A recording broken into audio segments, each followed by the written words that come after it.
So today, I'll be discussing a bit about face customization. Some people using slider presets often ask, why doesn't my face look the same even though I followed the provided sliders? The answer might lie in the use of different makeup, hairstyles, or additional facial accessories. How important are makeup, accessories, and hairstyles? Let's dive into this topic briefly.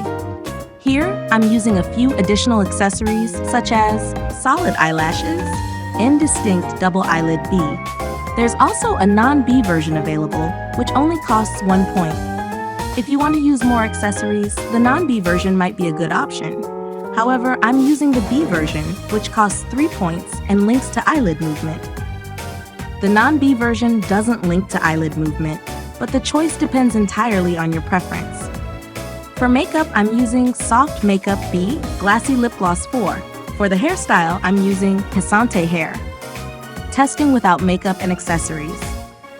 Now let's test. What happens if I remove makeup, facial accessories, eyelashes, and pupils while keeping the same slider settings? First, I'll remove the makeup Glassy Lip Gloss 4. The result looks like this.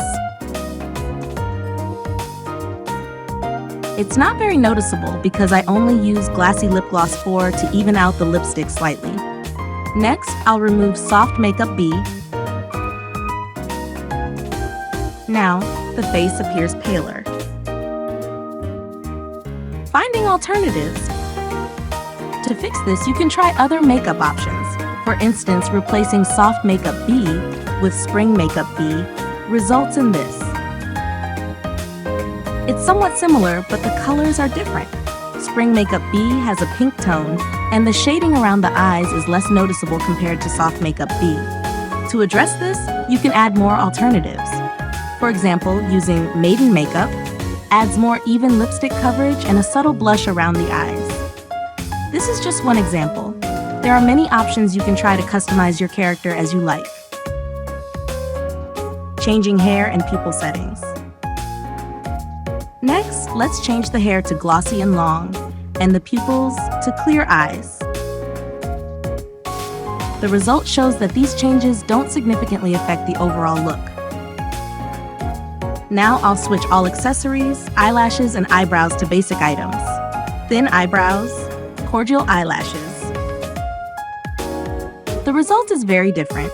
The basic eyebrows give off an angrier expression, and without additional eyelashes, the natural lashes point more upward. Finally, I'll remove all makeup. The result is dramatically different from the initial preset, even though the slider settings remain the same.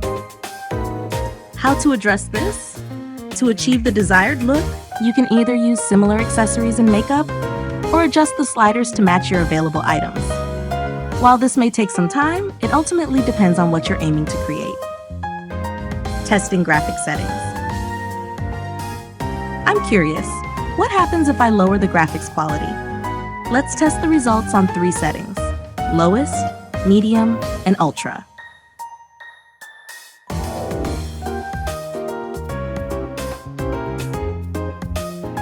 After comparing them, there aren't any significant differences in the character's appearance.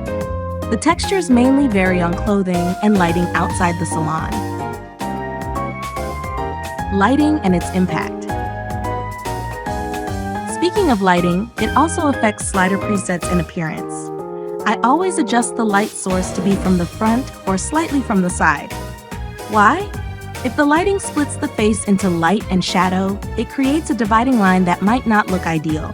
However, this lighting technique can be used for aesthetic purposes if done intentionally. It all depends on personal preferences. So to answer the question, why doesn't my face look the same even though I followed the slider? It could be due to the factors I explained earlier. Thank you for watching this video. I hope it helps, and I apologize if I missed anything. See you next time.